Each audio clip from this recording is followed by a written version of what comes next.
So we all know that service records are really important for a car. And here we have a whole bunch of service records for our R33 Skyline, and they're in Japanese. So what we've been doing is we've been going through them with Google Translate and trying to figure out what each one of them is. And it turns out we have a whole bunch of different stuff. Let me show you guys what we've got. First, we have a whole bunch of different inspection records. So these are the general, checklist. What did they see? What did they look at? How was everything checking out? Was there anything that had any issues?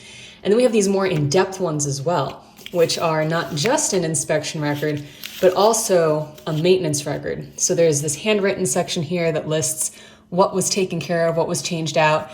Some of this I think translates pretty well. Some of it I'm not 100% sure, but we're getting a pretty good picture of what was done to this vehicle over the years that it was in Japan. And we also have some cool certificates over here.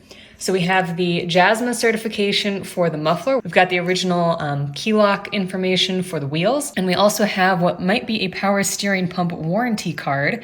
And of course, since I don't know Japanese and I'm using Google Translate, some of this isn't 100% clear.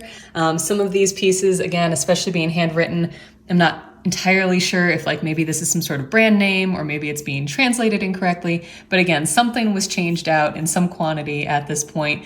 We know certain other things were specific, so maybe we can kind of figure these out as we go.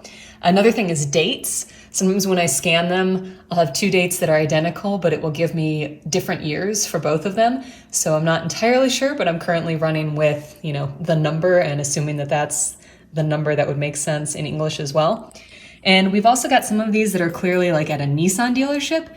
And then we've got others that are somewhere else. I don't know if they're Nissan or if they're an independent shop or what that might be.